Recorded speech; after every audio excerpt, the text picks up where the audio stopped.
This is the Brave New Coin Crypto Conversation, hosted by Andy Pickering. Hi everyone, Andy Pickering here. I'm your host and welcome to the Crypto Conversation, a Brave New Coin podcast where we talk to the people building the future in the Bitcoin, blockchain and cryptocurrency space. Hi everyone, I know we're all hurting right now. Crypto has taken a beating, and Goldman Sachs says flatlining is the best case for stock-heavy portfolios. Flatlining? Zero returns?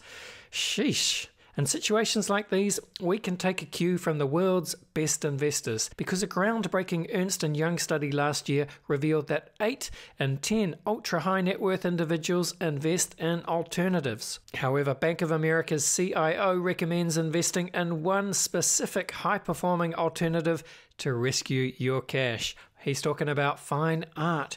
2/3 of millionaires already hedge against inflation with art, according to UBS, because the last time inflation was this high, art appreciated by an unprecedented 33.2% annually. Now, obviously, most folks don't exactly have tens of millions lying around to start buying Banksys and Basquiat's, but that's where Masterworks comes in. They're helping people keep their cash intact by offering fractional investments in the top 1% of the art world. And with a recession on the horizon, they've seen sign-ups increase by 320%. That, combined with the fact that they speak to every investor to make sure art is right for them. That means there's a wait list, but I'm hooking you guys up with priority access to skip the line, and it's as easy as going to masterworks.com and using promo code CryptoConversation. That's masterworks.com, promo code CryptoConversation, and you can see important Regulation A disclosures at masterworks.com/CD. Again, that's masterworks.com, and use the promo code CryptoConversation to skip the line. And now, folks, it is on with the show. My guest today is Matt Wisniewski. Matt is the CEO at Satellite, which is a fully integrated, decentralized messaging platform. And I think the intention is to tackle some of today's data ownership and privacy issues head on. Welcome to the show, Matt. Thank you so much. Glad to be here. So to begin with, just before we dive into the wonderful world of decentralized messaging and, of course, the problems with privacy today, let's do what we do at the beginning of the show, Matt. I'd love it if you could please introduce yourself. Just love to hear a bit about your background, what you've been doing in the lead up to Satellite. Yeah, I'll try to keep it pretty short. I'm Matt. I'm the CEO and founder at Satellite. Pretty much just a gamer nerd that loves building stuff and really cares about privacy and is pretty jazzed about the decentralized space. I've been in the gaming space, I don't know, I guess I'm 30 now, so well over 18 years professionally, and kind of bounced around and eventually got into crypto and have been loving it. So kind of working to build synergies between the crypto and gaming space, and I use chats every day, so I thought that was a good place to start and start fixing things. Yeah, very nice. So why is it then? Talk a bit about, I suppose, the state of chat or messaging, and what kind of problems you were encountering or what you thought needed fixing. So much so that you were inspired to dive into Satellite. Yeah, I think there's quite a few, right? Like it's I wouldn't say it's one major issue. It's kind of a slew of things. I would say the first would be that things aren't truly private in the Web2 spaces. There's really no way to know what goes on in someone's server. Even if they open source it, if you're sending it out to a server, they could modify that code. There's really no way for you to validate that. So, there's a huge security concern anytime you have a middleman. So that was our core focus, was to build Satellite without middlemen. So our entire platform can operate without any servers that we've spun up and just totally operate off the decentralized web. Of course, there are benefits to having some servers for speed and reliability, but our core focus was to make sure that our application can exist when we don't. So if we cease to exist, our application continues and lives on, which is awesome. Another thing we had problems with is quality for recording and, screen sharing, streaming, things like that. And we actually kind of tackled that in an interesting way because we are entirely serverless from our side. We can really just give you the latest and greatest technology has to offer with no overhead costs because it's going peer to peer. So we actually had some, happy accidents there.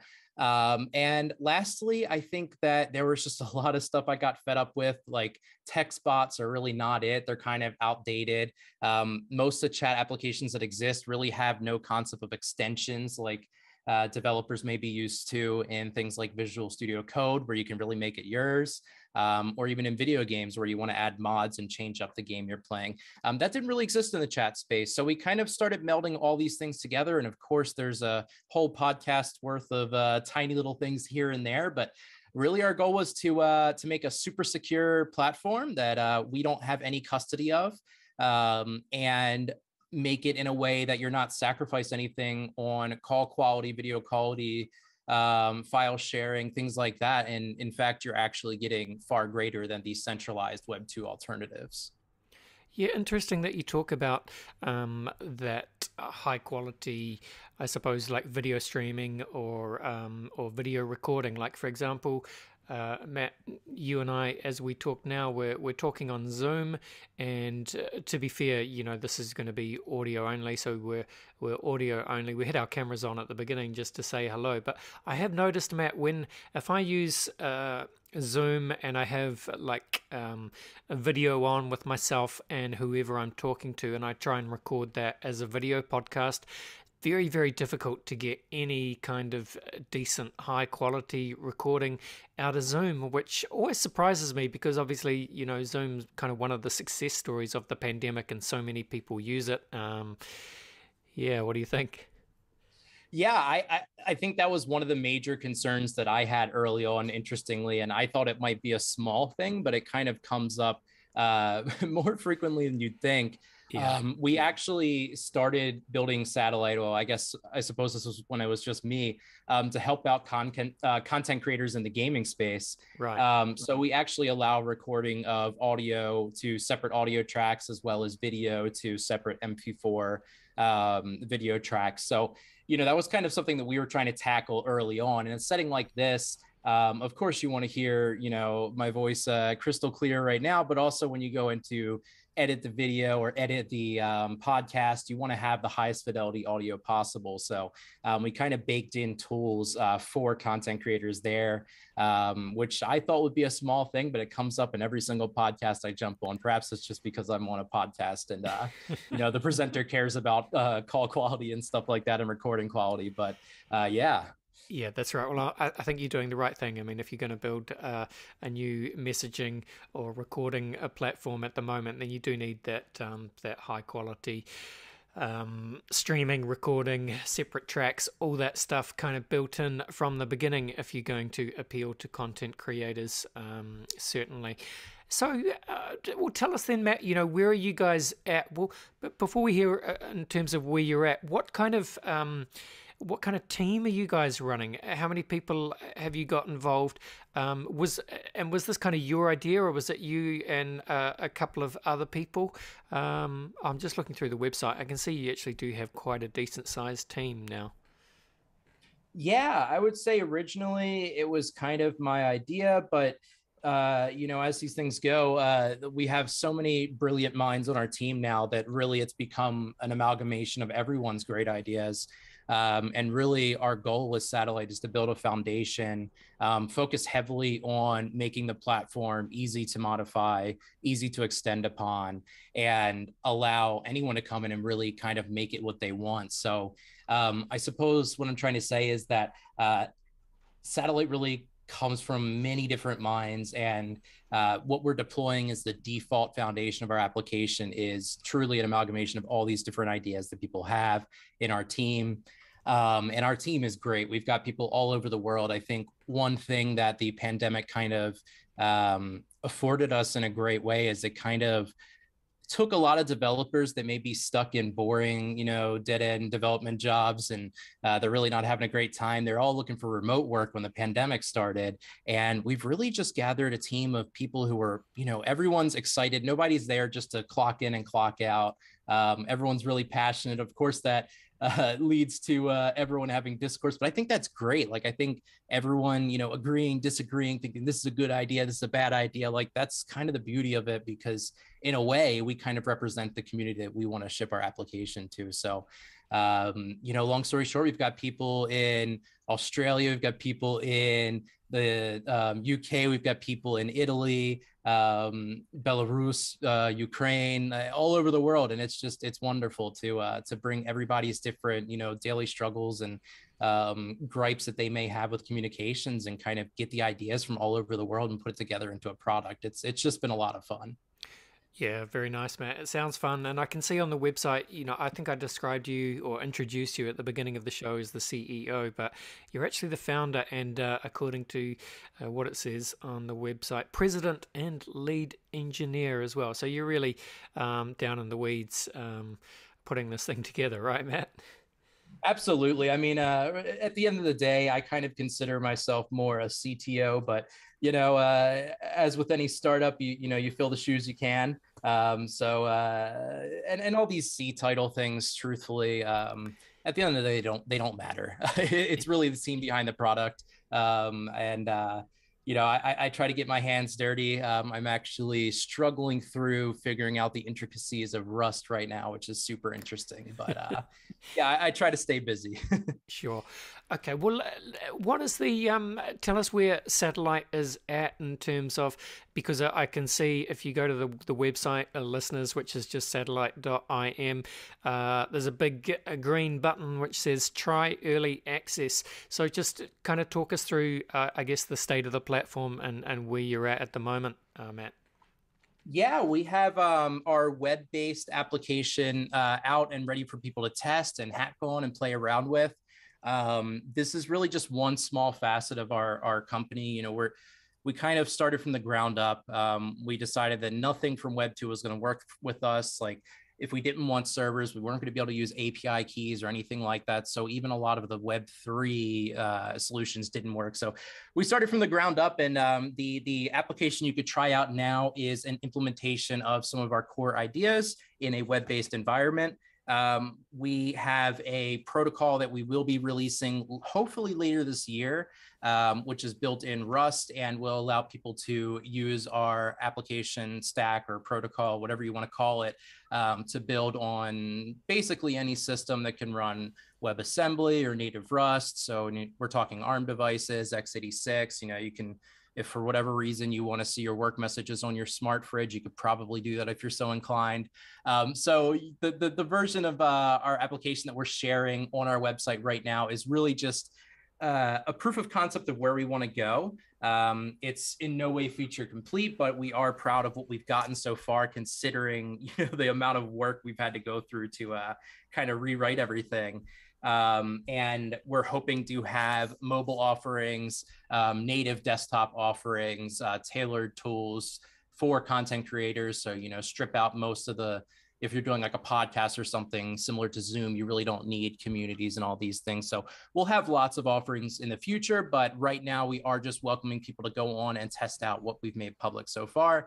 And of course, if you're so inclined, you can go ahead and go to our GitHub and compile anything we've got there. Everything we do is open source, and anyone can take a look at everything we've got going on. So nice. And is there an existing platform, whether it's like Web 2, even with the kind of the privacy and data issues that we've briefly mentioned, or perhaps even something like Signal, or those kind of more super privacy focused services? Is there anything that exists that you see as potentially a competitor, or someone you're trying to do something similar to, but in a more decentralized context, or is what you're building kind of intended to be a new model for a new Web3 world, shall we say?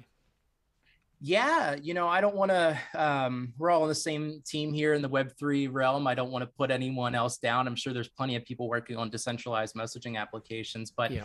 I've yet to see one that's kind of as full featured as something like Discord and, something that even goes above and beyond. And really, we're not focusing entirely on, hey, we want to be this Web3 messaging platform. We're really more saying, hey, we want to take on things like Discord. We want to offer you feature parity and so much more with platforms like Discord.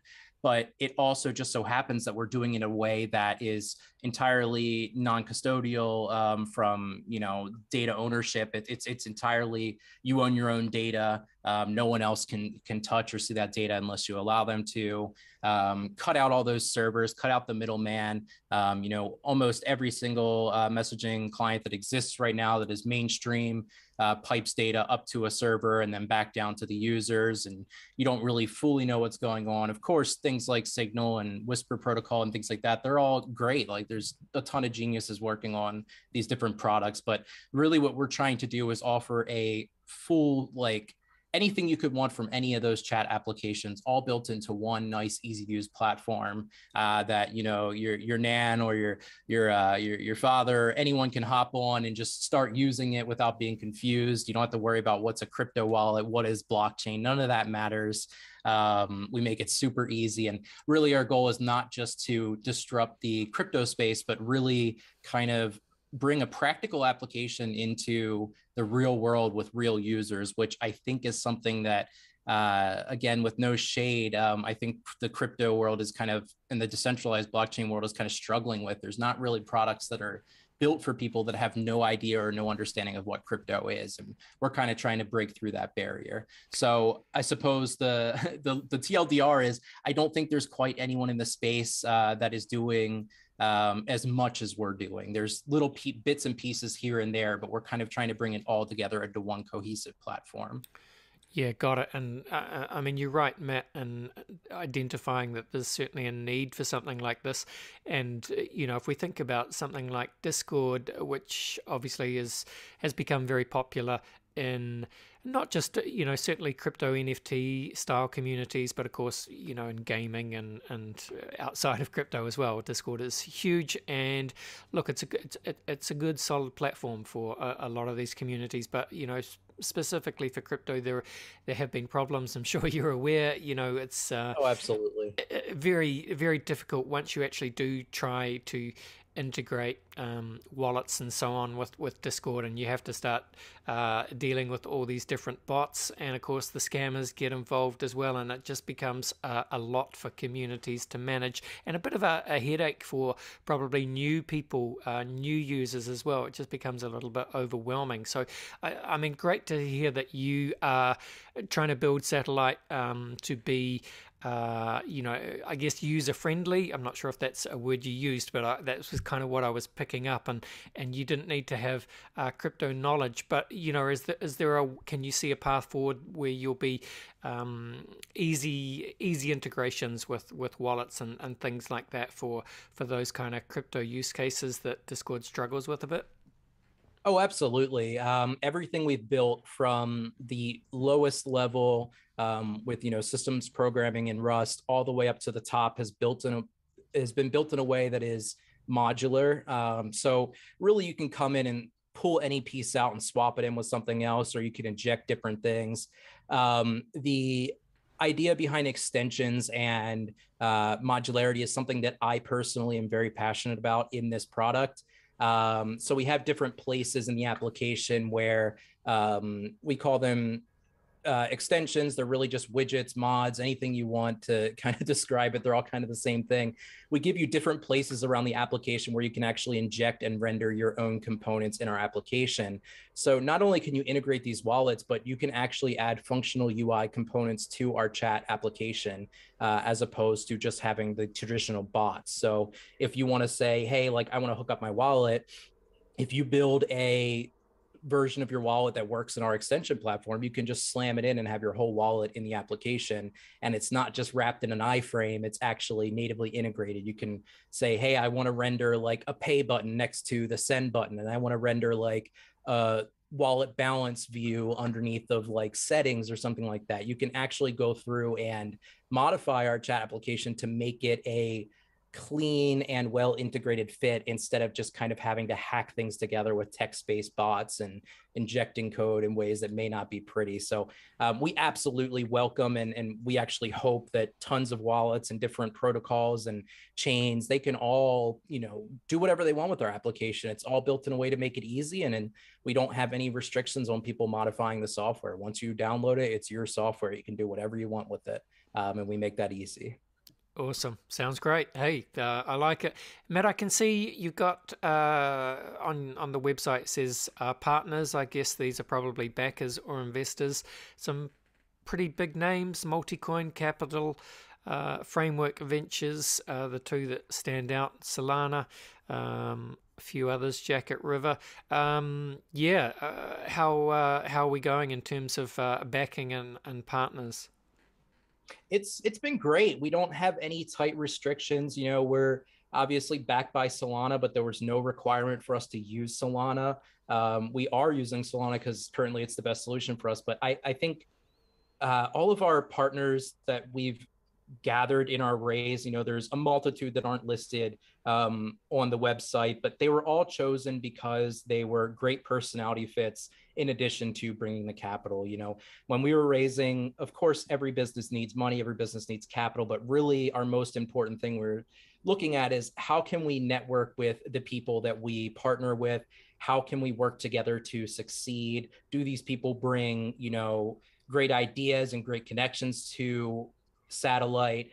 These were all things that were on our mind, and I think we've made out a pretty great team there. And we've got some pretty awesome advisors in the Twitch and YouTube space as well. Like, I'm just over the moon with everybody that we've gathered. Fantastic. All right. Well, tell us one more time then. So, what is the kind of, I guess, the timeline or on your roadmap, if you like, or your rollout? How do we see this happening? Is it in stages, and when could we expect to see a more kind of fully formed platform? It's hard to say. Sure. Excuse me, my voice here, but it's hard to say, and I don't want to overpromise and upset fellow developers on the team. But we're trying our best to kind of estimate these things. It usually comes down to a lot of these estimations are hard to make because we really are making our own road here. We're making our own path, and we don't know what kind of roadblocks we'll hit. But if I had to estimate, I'd say that we're going to continue to refine the public alpha release or even pre-alpha release that exists of the web platform. Hopefully in the next 3 months, we should have a native mobile application and a native desktop application called Uplink, which will serve as more of like a Telegram-esque implementation of our protocol. Really the reason is, when it gets to communities and integrations and things like that, we really start to bring in a lot of different features and a lot of room for bugs. So these offerings that we hope to deploy in the next couple months will be feature complete for what you might expect with something like Telegram, with the addition of extensions. And really the goal is just to really hammer our core protocols, make sure we've got things right, make sure things are going to scale correctly. And as we sort of get through any potential issues there, if there's no issues, then heck yeah, we might have even more by the end of the year. If there's a bunch of issues, it might delay things. It's really hard to say, but what I will say is that we're very open about it in our communities currently. Considering we haven't released public communities yet, we kind of chat in Discord. We've got everyone from the teams basically online at some hour of the day, given we're a global team. And we really just love chatting with people, sharing with them like, hey, we just put in this, pull request yesterday, it got merged, like, check it out. Or like some person's like, hey, I got a bug, and we fix that bug. We reach out to them and let them know. We just really try to stay well connected. And the timelines are really hard to say. You're the investors, I will say that's one thing I'm sure they would love to know as well, but it's just so hard to estimate now, and estimating things oftentimes takes more time than actually building the thing. So it's hard to say exactly, but I guess I digress. We will let everyone know publicly anytime something new happens. And hopefully we should have 2 new native applications within the next couple months here ready for testing. Fantastic. Very nice. Thank you for sharing your thoughts there, Matt. Let's go to a very quick break and then we'll come back. We'll have some fun. We'll run Matt through the very famous Crypto Conversation hot take round. Back in 1 second. Here's what's being said about Masterworks. My name is Jacob N. I'm from Long Island, and I've invested over $73,000 with Masterworks. My portfolio performance just wasn't cutting it. I researched all these alternative investments, like crypto and NFTs, but they didn't make sense to me. Then I read about Masterworks in Forbes, and I signed up right away. And now you can too. Thanks, Masterworks. Get VIP access at masterworks.io and use promo code JACOB. See important disclosures at masterworks.io/DC. And we are back, and I'm with Matt Wisniewski. Matt is the founder at Satellite, which is a new fully integrated decentralized messaging platform designed to tackle some of today's data and privacy issues. And it sounds like it's going to be a very cool platform as they move closer to getting the various stages of it out the door. Matt, I like to finish each podcast with a quick round of rapid fire crypto conversation hot takes. Are you up for it? Absolutely. I would be irresponsible to say that if it's a hot take, consider it's my opinion. Satellite isn't totally run by my opinions at this point, but let's go. Let's do it. All right, let's do it. Don't worry, Matt. It's just a bit of fun. I'm just going to run some questions at you. Just want, as you say, kind of opinions, hot takes. That's how we do it. Question 1, slightly left field. Where would you say that you sit on the Bitcoin maximalist to multi-chain opportunist spectrum? I think that all these cryptocurrencies just none of them have really been proven. I'm not really, I think Bitcoin's interesting, but for me, I'm interested in programming my money. If I'm going to hold things long term, I'll stick with physical mediums such as gold and silver and things like that. But I'm irresponsible with my money. I spend it on my friends and myself. So I've never been really into the Bitcoin maximalism. And I think that anyone who shuts down new ideas, like, let them fail or let them succeed. Like, just let's see what happens. Very nicely said. Okay. Well, in that case then, Matt, what is your firmest conviction crypto opinion? Ooh, I don't know. I have some pretty controversial feelings towards NFTs. Not really a big fan, but I don't know. I suppose I have a lot of ideas that maybe don't align with the way the public feels about crypto. Okay. Well, I have to ask then. Okay, so a hot take is fine. What is the problem with NFTs?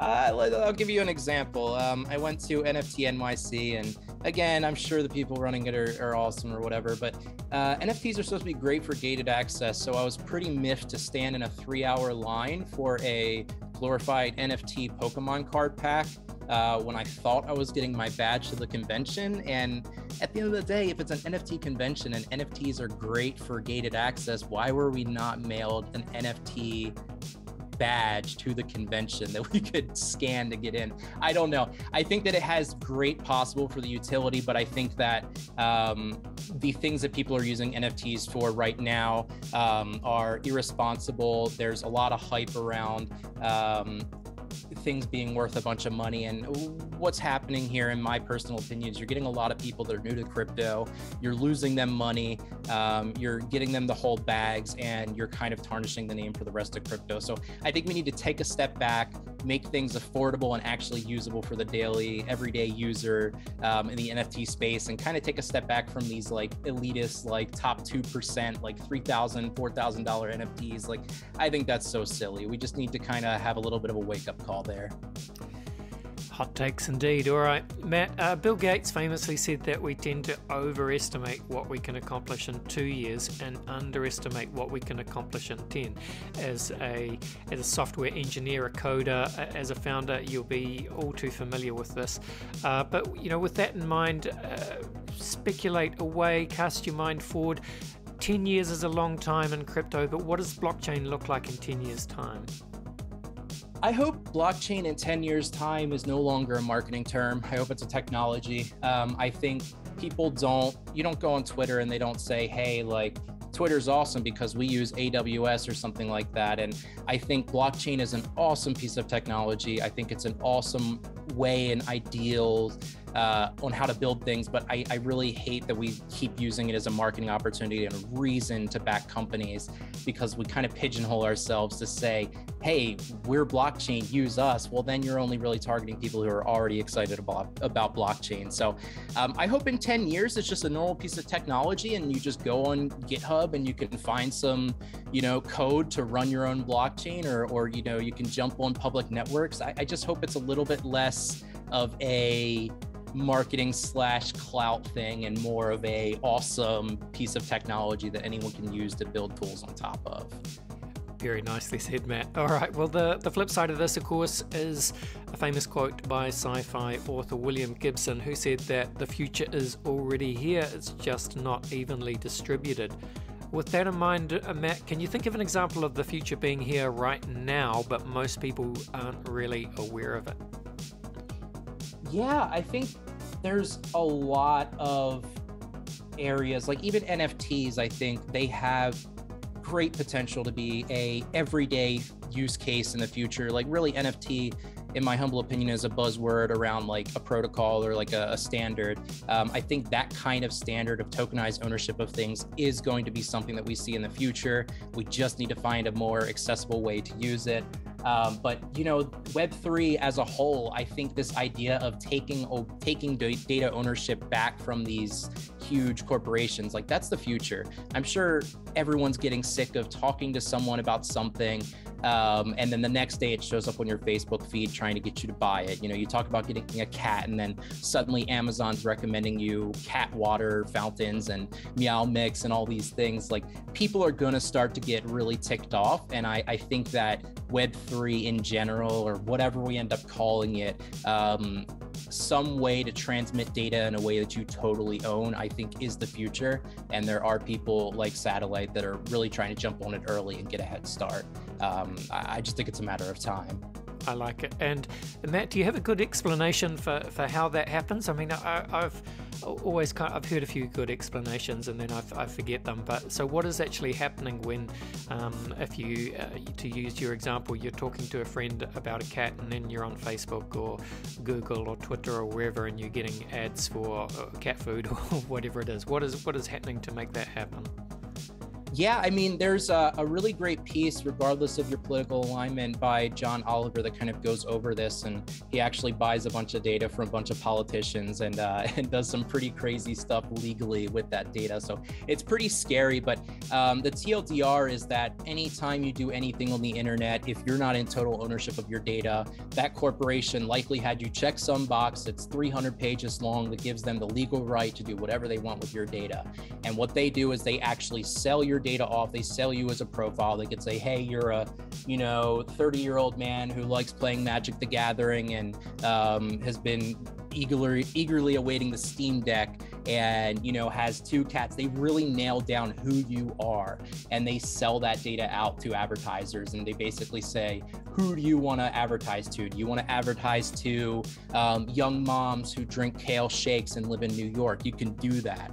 It's really scary, and I think people will start to open their eyes up to it. A lot of people kind of turn their nose up to it and says it doesn't affect them in their daily lives. But if a man walked in my house every night, took pictures of everything that was going on in my house to build a profile on me, but I never saw him and I never knew he was there or when he was there, but I kind of had a feeling and kind of knew that, yeah, there was someone walking in my house and doing these things, I'd still be pretty ticked off. So I think soon people will wake up to that in the data privacy world, in the internet, and realize that really you're spending most of your time on the internet. Just because a lot of these things aren't physical doesn't mean that it's not things that you own, and you're giving away a lot more than you realize. Absolutely. Great explanation. Thank you for that. All right. Well, let's go back to the hot take round. We're almost done here, Matt, but time to get weird just for 1 second. Time to zoom out. What do you see as the long-term future for the human race? Do you see dystopia or utopia? Oh man, I want cyberpunk. Like, I want like everyone to just do whatever they want with their bodies and their like I don't know. Yes. I think that like we're gonna transhuman. see, like, yeah, like that would be so sick. I'm so ready to have like metal legs and not get tired from walking around Disney. Like, let's go. But I don't really know. I think it's hard to say. I think like it's all really political, right? Like, it's unfortunate, but politics run our world. They set up barriers and kind of prevent us or guide us in different directions. So really, I have no idea. I know where I wanted to go. I wanted to go to, you know, a future where everyone kind of owns their own things, and you know, it's really like primal, right? Like when we were like a less political civilization, like we shared our resources, like, and then we had our things that we owned. And like, I kind of want to get back to that. I don't like that the people we share with nowadays are corporations. So I hope the dystopian future isn't we share everything with corporations like in Cyberpunk. I hope it's the opposite and we share with each other. But who knows? It's exciting, and like, man, if given the opportunity, I'd surely like, you know, I'd miss my family and everything, but I'd jump in a time machine and just go and look and just see, because it's exciting just to think about. But yeah, I'm all here for biomechanics. Let's do it. Let's get something in my brain so I don't have to type in a password, and let's get me some metal legs. Like, let's go. I love it. So Matt is going to be, uploading his consciousness to the cloud as soon as possible. I love it. And it kind of brings us to the final question, Matt, which is, what is your favorite science fiction book, film, or TV show? Man, that's a hard one. I suppose I would have to go with, oh man, this is such a hard one. There's so many great ones. Yeah, it's hard when you put on the spot. Like the cyber, yeah. What comes to mind? Maybe because I'm Polish, I should align with like the cyberpunk, you know, CD Projekt Red is a Polish led team. Like maybe that's there. But, you know, of course, like I'm like super jazzed, like things like Lilu and the Multipass and like the Fantastic Opera. Like there's so many awesome like sci-fi movies. I don't know. I'm really excited about like AI and like the idea of like Blade Runner. Blade Runner's my favorite. I'll go with that. Like the Blade Runner series, it's just visually stunning. It makes you think about things. It's pretty awesome. So yeah, I'll go with that. I love it. Shout out to Blade Runner, one of the originals. Hey, Matt, I've really enjoyed talking to you today. This has been fun. Thank you for coming on the show. Nothing else to say, really, except to hand the metaphorical microphone back to your good self. Please take us out. Tell people where they can find you on, Twitter, wherever else you like to hang out online, and what they should do if they want to follow along with your progress at Satellite and maybe even, get involved. Yeah, I would say that the easiest way is to go to our Twitter. It's satellite_IM, or our website, satellite.im, has all our socials. Come in and chat with us. If you're a developer, like, we welcome you with open arms. We'll teach you anything you need to know to help build on the platform. If you know Rust, we'll probably hire you. So pro tip out there for any aspiring devs, learn Rust. The developers are in high demand. But yeah, just we're really casual people. Like, come on over, let's chat, let's build together. And we're here to help you and build for you.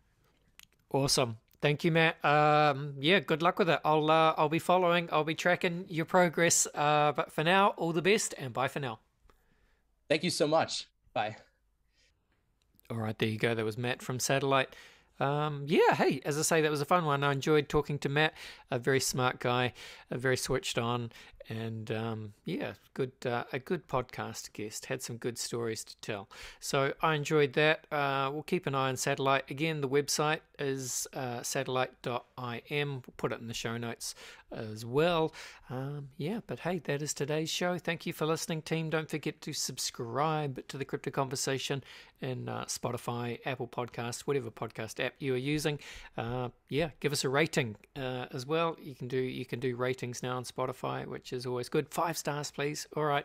Thanks, team. That was today's show. This was the Crypto Conversation for Brave New Coin.